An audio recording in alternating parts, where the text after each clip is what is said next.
another episode of the Rest and Recovery Podcast. Today I have Victor Sagalovsky. I already hacked that up. And we're going to talk about water and some interesting elements that are in our water that we don't know about. So welcome to the Rest and Recovery Podcast. Thank you. So we're here at the Biohacking Congress in Miami. Yes, we are. How's that going for you so far? It's going great. I'm happy to be here. I love Miami, and I think this is a great group of people here. Yeah. And seeing old friends. It's been a couple of years since we did a conference, so. Yeah, it's great to connect with people live and in person. Exactly. And as a podcast host, you usually doing it virtual, so right, it's right. great to kind of get some live interaction here. It's much better the old way. In person. The old-fashioned way, right? So we're talking about Litewater, and it's a product, and we were talking offline a minute ago. It's water, like you did think it's just water, but apparently it's not, or that's, as you said, that's actually what we want. Yeah, that's what we want. We want water, H2O. So there's an element called deuterium. Maybe just explain what that is. Deuterium is a version of hydrogen called an isotope. People probably know what the word isotope is, just a version of something else. So in this case, hydrogen has three isotopes. It has the main one, which is the abundance of the universe, is made of protium, which is what we commonly refer to as hydrogen. Okay. And then there's a small amount of deuterium and tritium, which shouldn't even be talked about because there's so little, unless you want to get into like nuclear physics. So, but deuterium is a isotope of hydrogen that is double the mass, and it's the only element that has an isotope that is actually double the mass of its main constituent of that element. Okay. And the reason is because hydrogen is the simplest element in nature. It's the first element created in the universe. It's still the abundance of the universe is still hydrogen, 75%, and everything runs on hydrogen. Our bodies, stars, rocket ships. Okay. And because it's so simple, right? It's just a proton and an electron. Every other element has a neutron.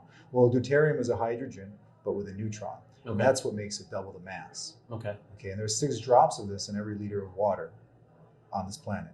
Just about. Some places have lower deuterium, but for the most part, call it 6 drops in every liter of water, which doesn't seem like very much. Right. It doesn't sound like much at all. Right. But when you look at how much of it is in our blood, because through everything we consume, we see that it's 4 to 5 times more than the basic elements that we need, basic constituents of life: glucose, potassium, magnesium, calcium.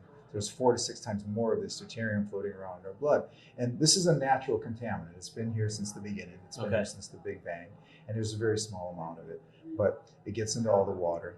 And it does particular damage to our mitochondria. And as we know, like mitochondria, just explain that. That's like the main energy source for us to exist and live. Right. Mitochondria are the factories inside our cells. They're swimming little factories that produce energy, produce ATP, and without it, we wouldn't live very long, if at all. So when we start out in life, we have a lot of them.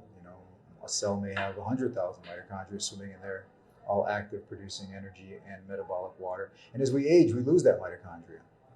Right. And one of the reasons we lose that mitochondria is deuterium. Deuterium breaks down the mitochondria, and I can explain the actual mechanism of how it does that. So, but as you get older, you have less mitochondria. So it's like the 70-year-old, 80-year-old might have like whereas he had 100,000, maybe he has 1,000 now. Okay. So you want to, but you can't. Right. The soul is willing, but the body is weak. Right. Because it's just mechanical. You don't have the mitochondria anymore. Well, the machine starts to slow down. I think I heard you. Or slow down and stop. There's just less of those machines floating in our body, so less energy is made.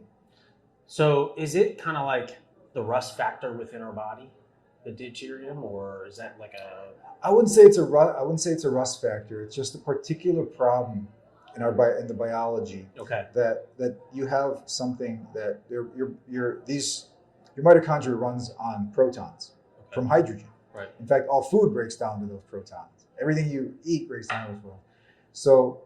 So those protons spin this motor to create the ATP, which is the currency of our biology.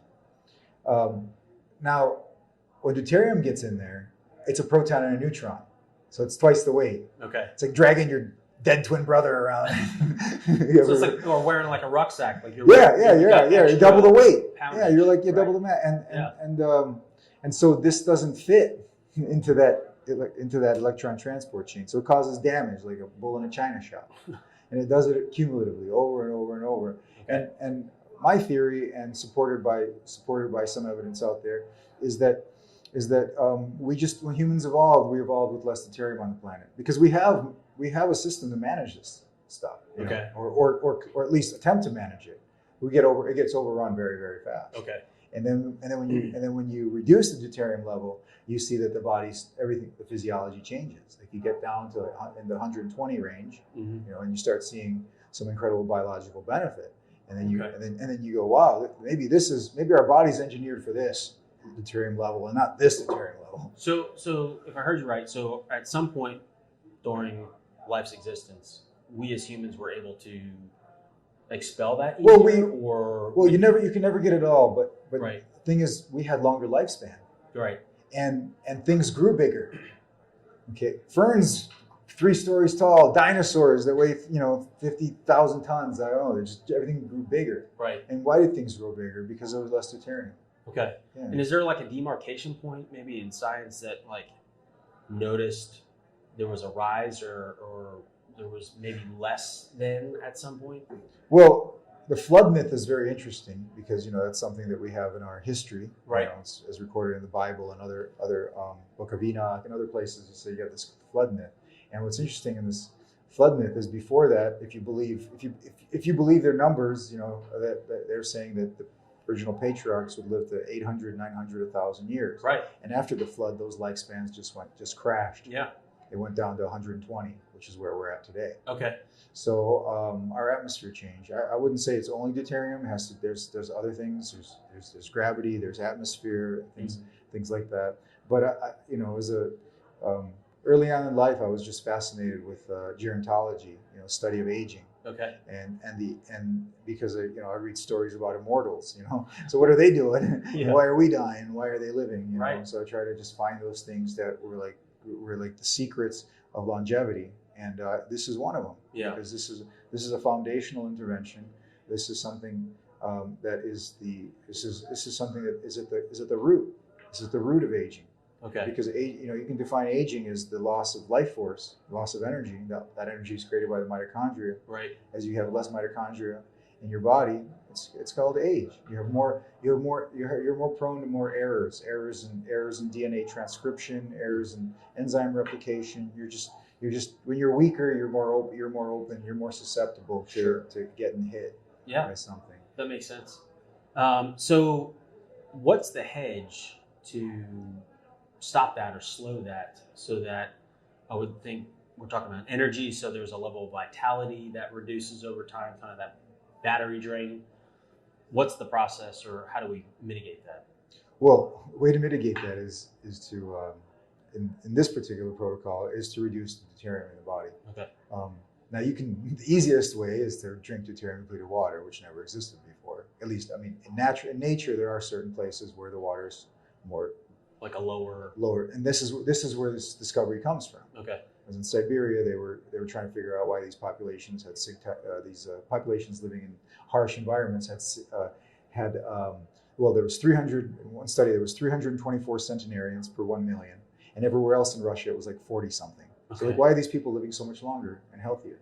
And so they spent a couple years trying to figure this out in the late 50s, and they honed in on their deuterium was 16%. Their water was 16% lower in deuterium than everybody else. And where was that? In Siberia. Siberia. In Siberia, yeah, because deuterium is if you look at the planet, planets are complex hydrological cycles. You've got water evaporating, condensing, raining. So in places that are very north or south latitude, you have less deuterium. In glacial areas, you have less deuterium, just because of the way the hydrological cycle works. Okay. And if you're farther away from the ocean, you have less deuterium because the ocean is 155.76 induced deuterium level. Okay. So if you go to like the mountains, you'll get somewhere in the 140s, maybe even 130s, and sometimes even the 120s. Okay. And then you look at that population of people, and you say, wow, this is something interesting here. And then you can directly correlate it to the fact that they're drinking water for not only their lifetime but multiple lifetimes, because this is cumulative. Right. So you're using water for crops too, or for their food everything. source, Yeah, right? exactly. So it's all there. They live all- in an environment where they have less deuterium, and that directly correlates to how much energy they have in their body. That's amazing. So what Because is it's proportional. Because the effect is proportional to some of the concentration. okay? So it's like a little bit goes a long way over time. So if you drink, let's say you live in LA and you drink 150 ppm water, which is the tap water there, and then you move up to like Mount Shasta area, and that's like 100 and low 140s. Okay. And over a month period, two months period, you're not going to see much difference. But over a year or 2 years or 3 years, the difference between the net energy deficit and net energy benefit that you get in that little delta is significant. So it's kind of a pennies out of the dollars kind of exactly. Right? Exactly. It's like if you bought Bitcoin in 2013, not that good, unfortunately. Yeah. Me neither. No, but it is good. So yeah, that's the complex issue that we've simplified into this. And so this water it's kind of as a cleansing, so to speak. Well, it's a different concept because we're not putting anything into something. You come to a show and everybody's trying to sell you a supplement, something that's putting something in your body. Yeah, right. This is about taking something out of your body. Okay. So all we do is we take deuterium. We reduce the deuterium in the water, which is very difficult, complex, expensive. But we reduce the deuterium. We take 94 to 97% of the deuterium out of the water. Okay. Which is the deuterium is bound as HDO. So H2O, which is what we want. Right. HDO is what we don't want. And once in a while you get a D2O, which is heavy water, and that you don't want at all. But it doesn't occur very often. So 1 out of every 41 million water molecules. So we concentrate on this HDO, which is 150 parts per million. So for every 1 million parts of regular water, H2O, you have 150 parts of HDO. So we can I ask a quick question? So is there a way to assess that in your own water? Like, is there a water test? Yeah, we could do it. We have a lab, deuteriumtest.com. Okay. Yeah, we put together a lab to test saliva and water. Okay. So we take this out this contaminant, and then you drink the water, and that lowers your own deuterium levels. Okay. Through the mechanism of hydrogen exchange. It's like you're like a bucket of water. We're like walking buckets of water, and if at the end of the day, you've got less deuterium in it than you had before, you're gonna dump some. Okay. Right. So slowly, quarter ppm to 1 ppm per day, depending on your activity level and lifestyle. So, but that's not the only way to get on a more deuterium depleted protocol. Just you can go keto, because or you can practice fasting. Really, the goal of fasting is deuterium depletion. When you burn slightly over a kilo of fat, you get about a liter of deuterium depleted water in your body. Okay. Yeah, because all the water inside our mitochondria is not the water that we drink. Right. It's water that's synthesized. Okay. It's homemade right there on site. So so the fat, because nature's strategy is to deplete the fats. Mm-hmm. So fats have lower deuterium. They're somewhere in the 120s to lower 130s, like animal fats, and some non-animal fats as well, but mostly animal fats. Okay. And certainly if you get those animal fats from areas where they have lower deuterium water, it'll be even lower. But nature's strategy is to load the carbs. Okay. So roots, the grains, all this. So we are like, it's really bad to be carbohydrate focused, and our society has been pushed to that for the last 100 years. Yeah. And those carbohydrates are killing us because it's giving us a deuterium level that's higher than even the water we consume. So it's causing these metabolic processes to break down sooner, and so we age sooner, we get sick sooner in our lives. Oh wow! So if I heard you correctly, carbo loading is not a good idea then. No. I mean, once in a while for maybe a hormetic effect, but sure. But some carbs are okay, but not. It's like you said. I mean, culturally, and you go to eat out at restaurants. You go to eat a meal.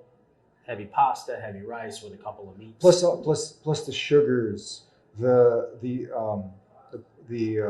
hydrogenated fats, which we don't have much more here in this country. But anything processed, it's all loaded. Medicines, supplements, it's all loaded with deuterium. So we're not exactly as a civilization as close to nature as we once were. Yeah. So well, that might help understand too, like at least in the United States, where you've been hearing lately, we're walking into the first generation that's going to live less than their previous generation. Right.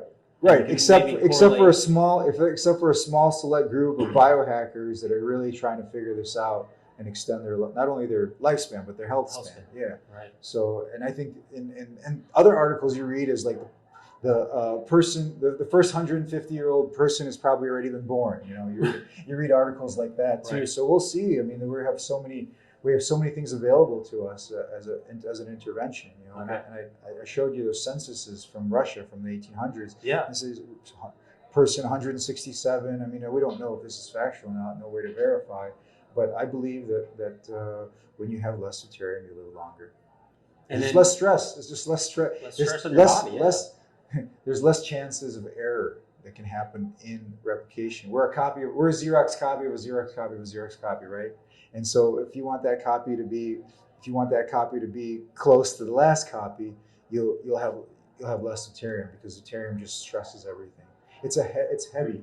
Yeah. And so it slows things down. It slows metabolism down, and the reduction of it speeds things up. Well, it goes back to, like we were saying earlier, double the mass, or whether it's carrying somebody else on your back or whatever. Exactly. Like, that's going to wear you down a lot. And then trying to fit through a door that's like this big and you're this big. Right. So they're going to be calling the repair guys all the time. It's got a lot of broken door frames. Just trying to get. Yeah. And at some point you say, I'm done. Just burn it down. I'm not going to fix it anymore. So with the water, is there like a suggested protocol? I guess there's various, but like depends on the person. Yeah, there is, and there's a general protocol that I could recommend. In the beginning, people are going to be around 150. If they live in an area where they're getting slightly lower water, that's good for them. But let's just say 150 ppm is what a person is going to be. So you can drink anything that's lower in deuterium that you drink is going to lower your deuterium to that level. Okay. So most people start at like a 3-to-1 dilution or a 4-to-1 dilution. So if you have a 1-to-1 dilution, we sell 10 ppm, 10 parts per million. Okay. We also sell a 5, but not much of it, because it's 5 times harder to make the 5 than the 10, because that last little bit of it's like mining that last 100 Bitcoin, it's like, to get down. So if you go with a 1-to-1 dilution, that's 80. Okay. If you go with a 1-to-2, that's 100, or more like 102. And if you go to 1-to-3, it's 112, and 122 ppm if you go 1-to-4. Okay. So somewhere in this range, you just pick where you want to be, depending on what you can afford, depending on how quickly you want to get there. Yeah. But I think slow and steady wins the race. And you could either dilute the water with other water, or you can dilute the water in your own body. It's a little harder because you got to do the math at the end of the day and see what else you consumed, and then figure out that, okay, yeah, today it's easy in the beginning, because anything you do in the beginning will start lowering it. Right. But as you know, you're going to go 150, 140, 130. It's like if you want to get to 120, at some point you're going to have to start drinking 110 or 100 ppm water. Okay. And all the liquid, assuming this is all the liquid you consume, right. You use it to make your teas and beverages, coffee, whatever, smoothies. So what I've noticed is if you got to go a little lower to get a little higher. Okay. If you want to get to 120, you just drink 110. Or drink 120 for a while and then drop down a little bit more, just so you can get to that. And you can experiment. I tested myself 2 weeks ago. I'm at 102. Okay. Sometimes before that I tested, I was 117. When we first started this company, I was gung ho. I got into the 80s, which is hard to maintain, but it's incredible. But that bulk of the benefit, 90% of that benefit, is in that first reduction, that 30 ppm. So you will see immediate results. Yeah, within 1 to 3 months. Okay. I think the older you are, the quicker you'll see the results, because the body doesn't expect to drop its deuterium level. It's like, right. What happened? How did that? Yeah. So to that point, is there like a detox effects Or like, what was your personal experience when you started going through the process? I was already ketogenic for 10 years. Okay. So the experience for me, it like at first, I'm like, okay, well, I think I have more energy, but I'm not sure. Yeah. You know? I'm already sleeping good, and my skin's okay. I'm aging slower than other people my age, so I was okay there. But when I really noticed it, when I got injured, Okay. and I said, "My God, this reminds." I took a tumble ice skating. I hurt myself pretty bad, and I thought, "Okay, I'm out for a month. You know, this is just gonna hurt. I'm just gonna have to deal with it, like I did before. You know." Right. But no, 3 days later, everything was gone. Really? Mm-hmm. No other interventions or anything? Nothing. Like that? Wow. And I'm go, wow, So when was the last time I healed this fast? I'm like, I remember that time when I was a teenager. Yeah. You go down, and it hurts like hell, and 3 days later, you're fine again. Yeah. And that's exactly what happened. I go, oh my God, this is incredible. Wow. And you know what? We started the company before we even tried the water because we didn't have any, right? Yeah. We had to go to Russia. We had to, partner with them and get it over. But we believed in the science, and it didn't prove us wrong. When we did it ourselves, when Robert Slovak and I depleted our deuterium levels, the science completely checked out. That's really amazing. Yeah. So, to the point of experience, and it may vary from each person, but what would be an expectation, like how they would feel? Is it energy? Well, when you lower your deuterium levels, you increase what's called proton motive force, the ability for those nanomotors that produce ATP to function better. So there's more protons going through these motors, which produces more ATP. Okay. And that also produces more metabolic water, which means you're able to utilize oxygen better, right? Because the oxygen is part of the electron transport chain too. So everything gets optimal. Okay. If you do your blood work, you'll see things just start getting optimal where they want to be. Your organs will start functioning better. Absolutely, because it's mitochondrial energy from the source that's being released.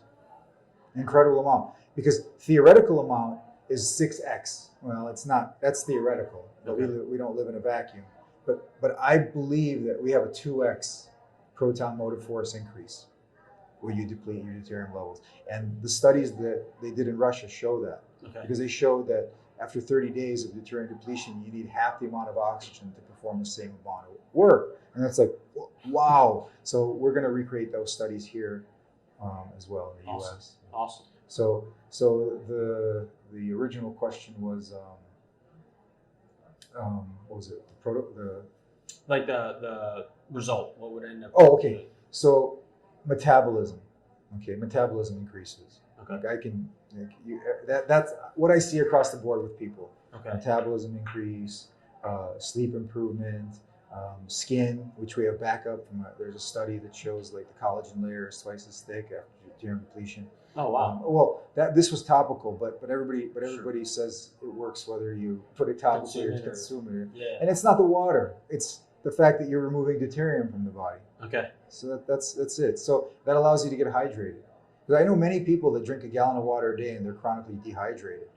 Yeah, because they can't absorb. Because it's not the water your body wants. Oh. It's bulk water. Okay. It stays out in the extracellular fluid, and this water takes that water out. It just exchanges for it. Okay. So there's less.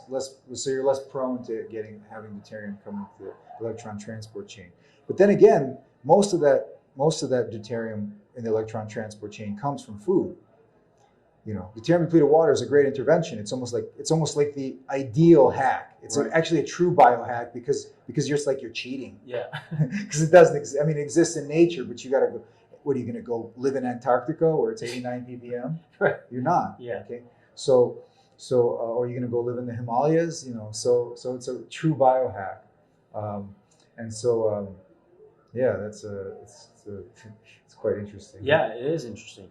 Well, I think we're kind of coming up on time. It's really fascinating that the science has been able to help create something like this that can help people improve both, like you said, the health span, but the lifespan as well. And it's something that's been overlooked by mainstream medicine, like so many things, and something that's been overlooked by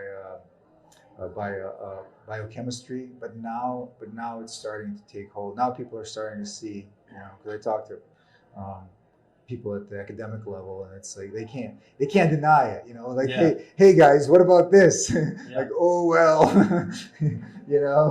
We're not going to pay attention to that research. Yeah. And then when you get into the quantum tunneling aspect, which I didn't mention in my talk, that's profound, because did you know that in order for us to be alive, we have to break the law of physics?